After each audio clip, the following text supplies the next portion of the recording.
I know you look to me in times of peril, but this is not my battle alone. Which means if I don't see you out there, I'll kill you myself.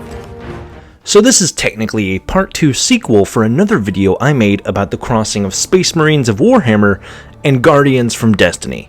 See that first one right here. And if you want the follow-up from that conversation, me and my buddy Ben talked about it on the podcast here. But anyways, in that first video we talked about pitting Guardians and Space Marines against one another, whether the light or pure bolter fire could come out on top. My conclusion, I don't know, it really depends on too many variables, but that's not what we're here to rehash. Today, my dear friends, we delve into the land of friendship. Not a realm of depressing front lines and purple or... Where'd all those orcs go? But instead we bring the hope of destiny into the 41st millennium. What would happen if the Traveler and a strange-looking Terra appeared in the 40k universe and wasn't immediately exterminated? To be fair, I think these two sci-fi humanities could work together if the Imperium were able to accept the Traveler as an effective tool and want the Vanguard's help in battles against Xenos and Chaos, rather than murder or try to all of the Guardians for being loyal to this orb thing. I think this alliance would look not unlike the Mechanicus cult of Mars. If you didn't know, the Mechanicus doesn't believe, nor do they pray for the God Emperor of mankind. If this sounds like heresy, don't worry, it is. Because of their technology and strength, the Emperor, Big E himself, offered the Mechanicus their autonomy in exchange for them to work with the Imperium at large. You don't want to kill the only guys that know how to make your guns. A type of relationship I could see being formed with the Vanguard as well. Yes, we could fight them, but they turn an AR-15 into an anti-material rifle just by holding it. They have immaterial shields that can withstand tank shells and can summon bullets that fire with the heart of the sun. They can effectively make their own ammunition forever, and are really hard to kill. The Imperium could fight them, but why do that when they could have some incredibly strong strike force allies that draw on the Immaterium in the form of light, a source of energy that has no chance of being corruptible as the warp is? Meaning that when compared to Psychers or even Librarians, there's no risk of inviting demons to the dinner table when a Guardian pops Ward of Dawn. Now the next big hurdle is the Passes of Purity. The Imperium doesn't like non-humans. Unless you're Vulcan, or maybe Gilliman? But there's two big ones here, the Awoken and Exos. First, the blue space elves are actually technically human, created in a separate universe at a singularity where the light and darkness combined. While altered, and very well distinctly different, they're no more different from regular humans than the abhumans like Ogryn or the Votan are.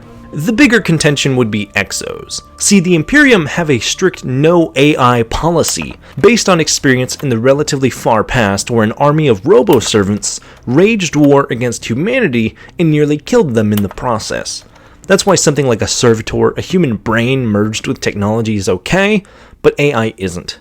The logic doesn't really logic, but with the Imperium, paranoia takes the wheel 10 times out of 10.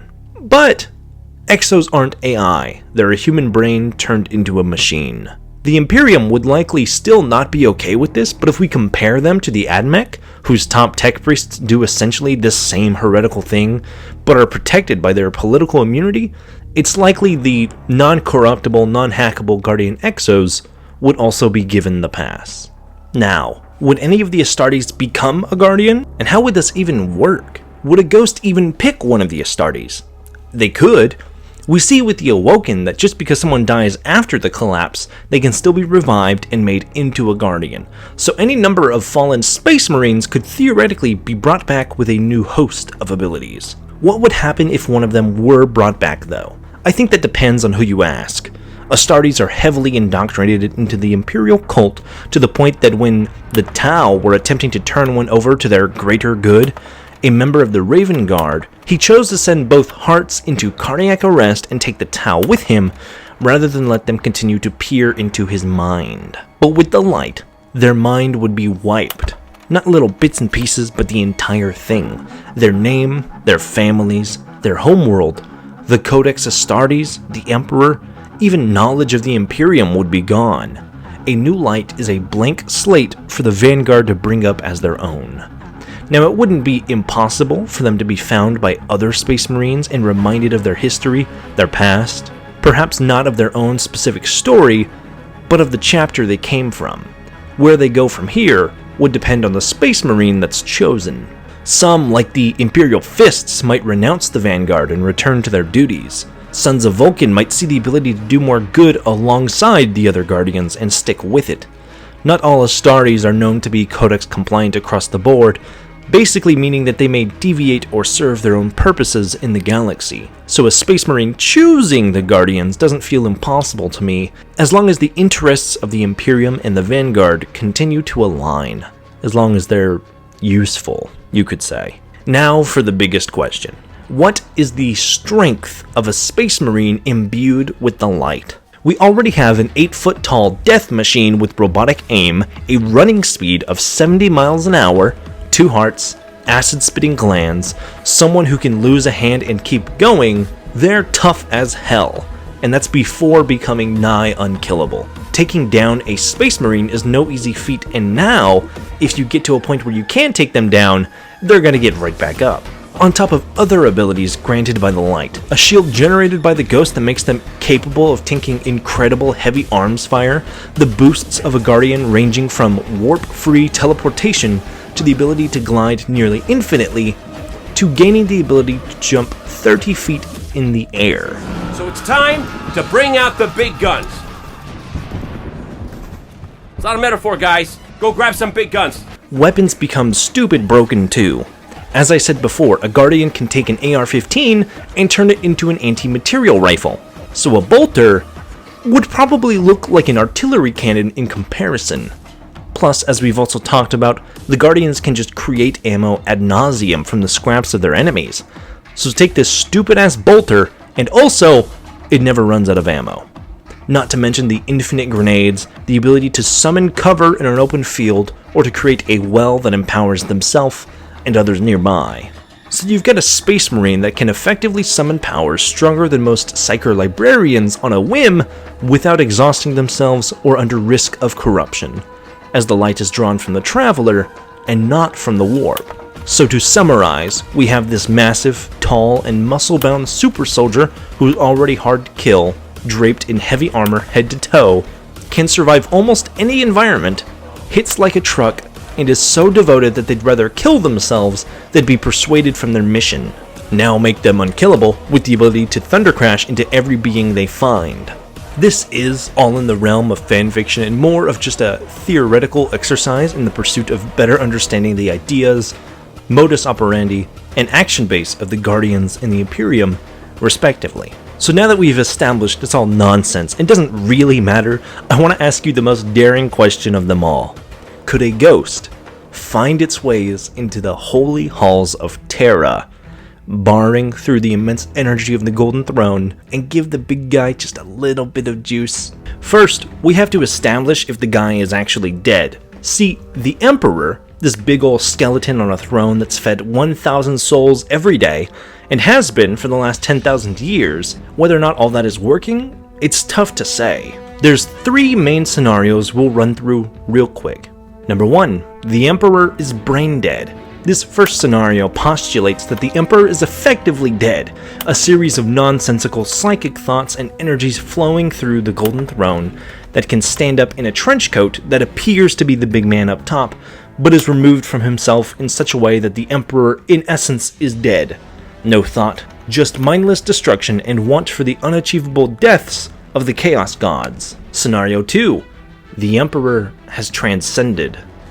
Going further, it's also equally possible that the Emperor may have become a figure, or even something similar to it known as the Dark King, effectively the 5th Chaos God of the universe, as one is born around the height of any one civilization's power. Slaanesh coming with the Epoch of the Eldari, just for example. While not on the same level as the other Chaos Gods with the split of the mortal universe, it's possible that the Emperor's body might not even be a vessel anymore, as he's entirely moved on to become an entirely warp-based entity. The body on the throne is dead, but it's his spirit that is continuing to be powered eternally with the loving sacrifice of thousands of Psykers. Scenario 3, the Emperor is dead. It also could be that he's just dead, totally gone. The throne alone does all the work, not the Emperor's spirit, nor soul, nor anything. It's a big ploy, on purpose or not, by the Imperium as to understand the natural state of the Emperor. When someone like Robot Giles enters the throne room, they aren't being spoken to by the cracked, broken mind of the Emperor, but rather simply being overwhelmed by the resonant energies of the throne itself. Now, if the Emperor is truly dead, that means in our fabulous fanfiction world, he could come back, which, as we talked about before with the Ghost Resurrection, he would lose all his memories. Now, who the Emperor is would not be too hard to figure out or be retaught. His most trusted guards and soldiers who fought with him against Horus still walk the halls of Terra in the modern day. It's not like the guy who backwater farmers could recognize would just be totally in the dark of his own existence. As to his greatest secrets or further thoughts, I will not attempt to presume the inner machinations of the God Emperor of mankind, but those will be lost to all that he did not confide in, and Malkador is not around anymore. What the Emperor would do with a second chance at life, if you were able to regain a majority of his memories, I think a lot of people would die very quickly. The Imperium is a shallow reflection of what it could have been, but what would this look like? Pain. The Emperor is already a 14-foot tall demigod with incalculable psychic potential, draped in massive armor and strong enough to defeat Chaos's champion Undivided. Now, like we went over before, he has access to incorruptible magic that hits hard, summons black holes, and allows you to throw hammers that feel like solar flares. One thing about Destiny's lore about Guardians is that there are no weak Guardians. Some may be faster, stronger, more accurate, etc., so a freshly ghosted Emperor would still be incredibly powerful and only go up from there. So if you've ever pissed off the guy with unimaginable powers, a fleet of star-crushing ships, and legions of unkillable super soldiers, now imagine him with Thunder Crash. Now, I want to ask you, dear viewer, what do you think would happen when a ghost comes across a space marine, or even the Emperor himself? Maybe Rogel Dorn, whichever combination is goofiest and silliest to you, or if maybe it happens to come across some remains of an orc and you get just the most fabulous, unkillable, beautiful orc to ever exist. This is a bit in the fanfiction territory, I know, but I hope with videos like these I can use the format to teach you a little bit about Destiny's lore and a little bit about Warhammer's lore in a new and interesting way that you've never seen before, and in a way that nobody's ever asked for either. Thank you very much for watching. Please like, subscribe, comment, become a member, or watch us live every weekend if you've enjoyed this. I'll see you next time. Just remember to stay cool, have fun, and be awesome. Buster out.